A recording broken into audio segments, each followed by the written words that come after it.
I'm John Batchelor. This is the John Batchelor Show. In 1995, a man who was leading the Chechens against the Russians in the First Chechen War, 94 to 95, was on his way to cause mayhem against the Russians, but stopped in a town called Budanovsk, perhaps because he ran out of money to bribe Russian or local police in order to get the road ahead. He stopped, and Budanovsk became and remains one of the most infamous and overwhelming terrorist successes in the 20th century because it stopped a war. Along with the man named Shamil Basayev was a young woman named Raisa Dendonyeva.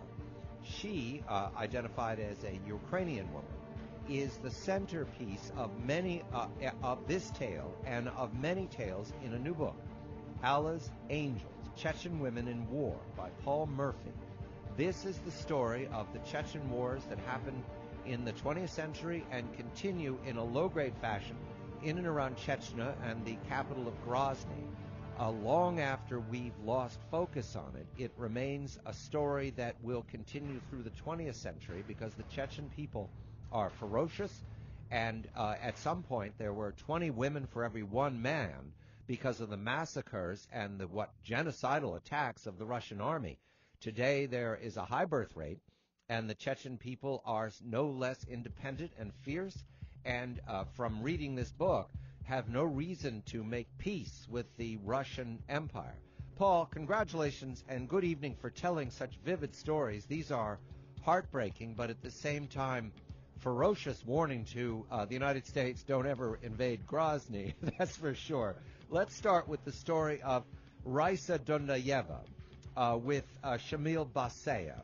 She was a terrorist, but her story explains how Chechen women relate to the war and relate to the Chechen men fighting the war. What was her role in the Budanovsk hostage-taking at the hospital in Budanovsk? Well, thank you. She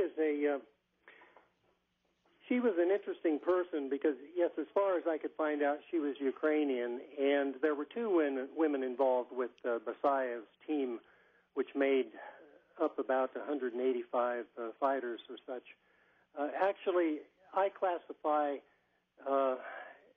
Basayev's entry into Russia and the attack on the hospital in Budanovsk as the first real suicide mission to Moscow. But what he says happened, the reason he didn't go on to Moscow from there is that he ran out of enough money to pay bribes at the border and was forced consequently to take Budanovsk and the Russian hospital there. Dendonyeva specifically was classified as a nurse in his team. Now, that's what she testified in her court testimony after her arrest and conviction. Several court testimonies. And yet she carried a weapon, and she was given a medal by Basayev because this incident was said to lead to the end of the war, and they were all celebrated as heroes. So she was given a medal, rewarded with an apartment. Is that normal? I mean, this is aggrandizing a woman fighter in front of all the other women. Well, that was normal at the time. She definitely was awarded the Honor of Nation Medal, and as a reward for her participation there, she says she never shot anyone. She says she never actually fired the rifle, that all she did was cook and attend to the wounded and hang the flag. The Russians say that she actually hung the green Islamic flag over the hospital. But yeah, she did receive an apartment, and she lived in that apartment until 2001, I guess, somewhere along in there when the Russians came along after the Second War started, and then took her into custody again.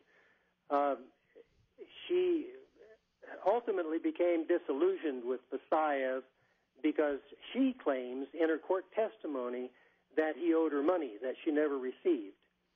She said he was a very stingy person. In fact, he never paid a lot of the people who participated in that raid, and she was one of them that he didn't pay, and she was very bitter because of it. All right, this is a tale of the end of the First Chechen War. We know that there was a Second Chechen War. that led to the complete destruction of Grozny and the scattering of the Chechen population. Let's go from 1995, 7 years later, an event that I reported on very carefully because a puzzle to me at the time, and your book has solved it, is the women at the center of the taking of the Moscow theater in October of 2002, a huge standoff with Russian forces, a threat to the integrity and authority of Vladimir Putin at the time, and that was led by women who were part of Basayev's band as well. Was that chiefly led by women, women as widows and women as wives? Well, not chiefly. There were 19 women who participated in the raid, along with the men. There were, I think, 41 or 42 terrorists altogether who participated in the raid. They were wives of fighters. Some were teenagers.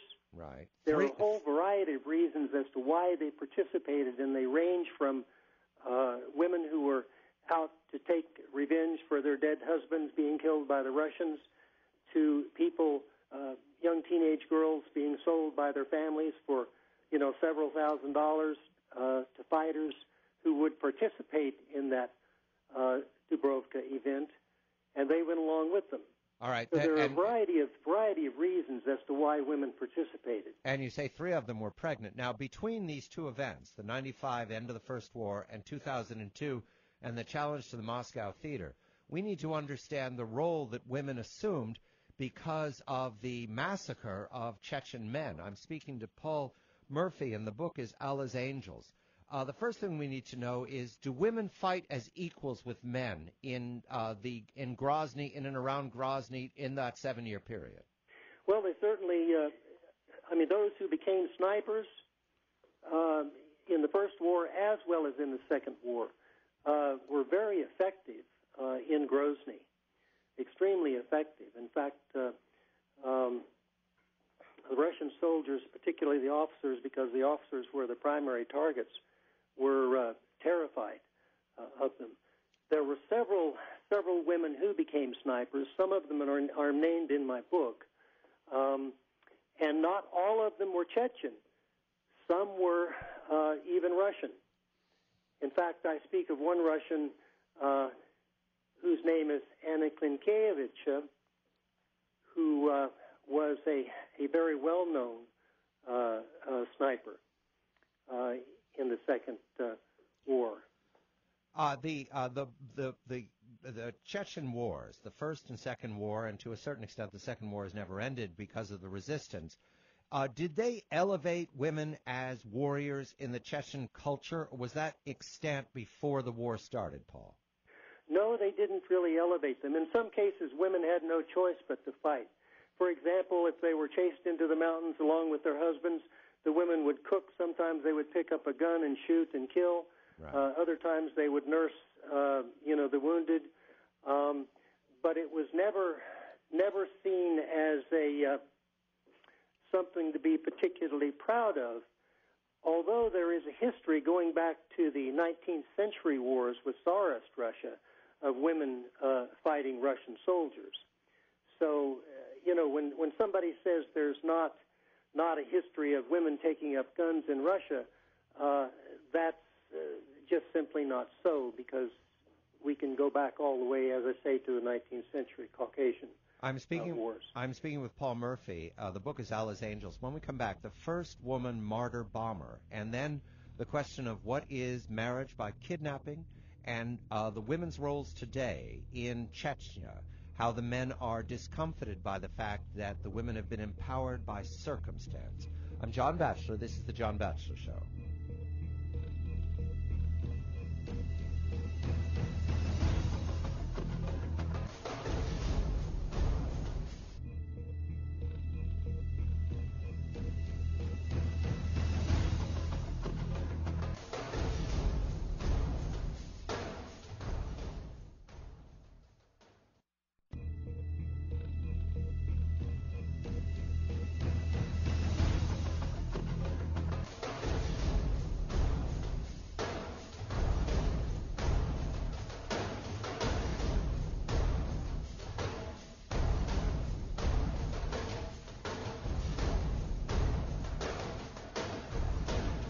John Batchelor. This is the John Batchelor Show. I'm continuing my conversation with Paul Murphy and his fascinating and grotesquely, overwhelmingly sad Allah's Angels, Chechen Women in War.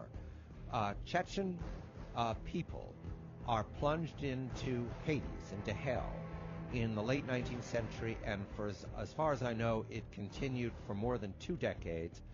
Today, there is no hot fighting, but during this period of time, Chechen women not only took up weapons and fought alongside, they not only today perhaps outnumber Chechen men 20 to 1, and therefore cannot marry, cannot have families, but they did become martyr bombers, as we know in the Middle East.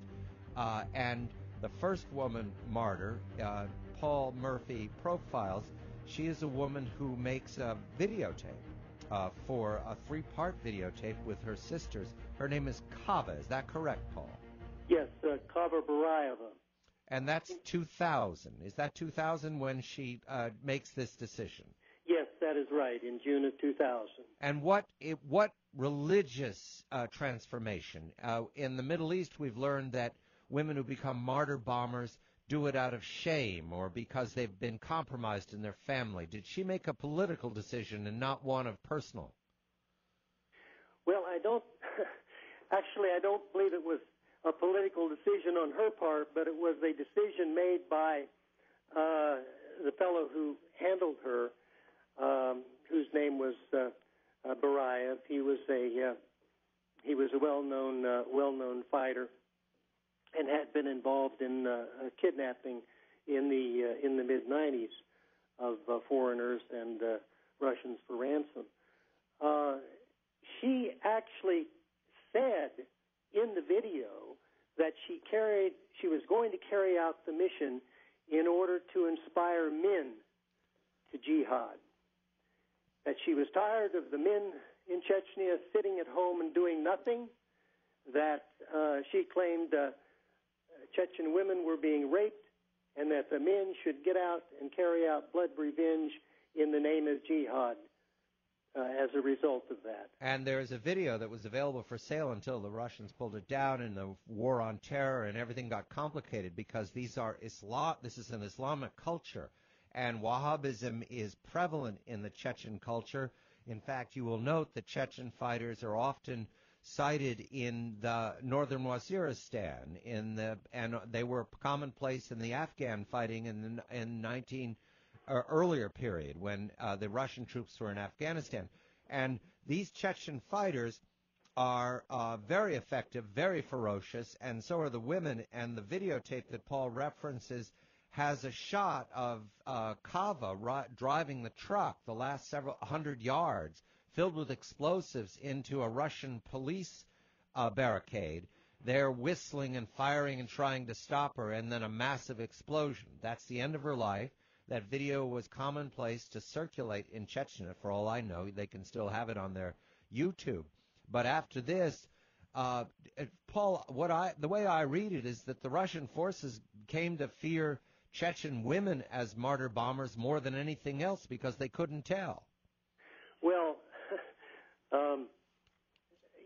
actually, President Ramzan Kadyrov, the present president of Chechnya, says that women suicide bombers are more dangerous than men because they carry out more dangerous missions, and there are a number of reasons they can get away with that or have gotten away with that in the past. And I talk about that in the book. I talk about the 4 dimensions of suicide terror, of one of which is the economic dimension, but the second, which is what we're talking about now, is the tactical advantage that women have. It's a little bit different today, but earlier on in Moscow, I left Moscow in 2004, and even up to that point, it's very difficult for a Russian policeman to believe that a woman can be a threat to him because of the macho culture that he's grown up in. It's very difficult, and for that reason, the Chechen woman has a little bit better tactical advantage to acquire her targets and carry out her mission than, for example, a Chechen man would have. Let's talk about the Chechen culture and the treatment of women by Chechen men. They're vastly outnumbered because of the deaths, but you talk about something called marriage by kidnapping, Right. and that seems to be accepted. You, as I understand it, you abduct a woman, you keep her for up to 3 days, and at some point there is a marriage or an announcement of a marriage, or money has to change hands.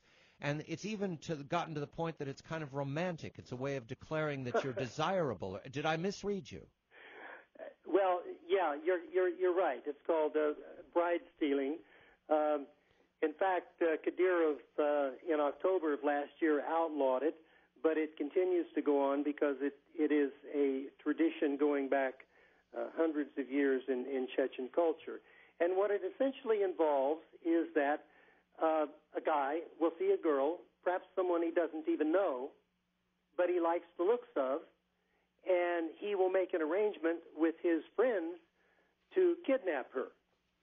Now, he kidnaps her. They put her in a car and drag her off to a location where her parents cannot find her, or the police might not find her, not to his parents' house, but to another location. And then he makes his marriage proposal. And she can either reject that proposal, in which case she is supposed to be returned home, or accept the proposal. And in the meantime, while he's got her captive, some of his relatives go to her parents and tell them what's happening and, offer them some money in exchange for their permission to marry her. Now, sometimes that works. Actually, I read some statistics recently, and 1 out of 5 marriages in Chechnya happened by bride stealing. 1 out of 5. And even though the woman might not agree initially, she's under intense pressure to go ahead and agree to that marriage for a number of reasons. Now, I talk in the book about a Chechen woman who has provided me, actually her and her husband both guided me through the intricacies of Chechen culture.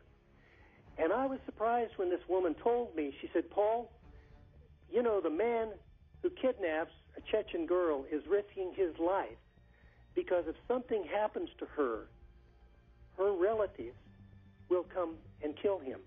The book is Allah's Angels, Chechen Women in War. The war is unending.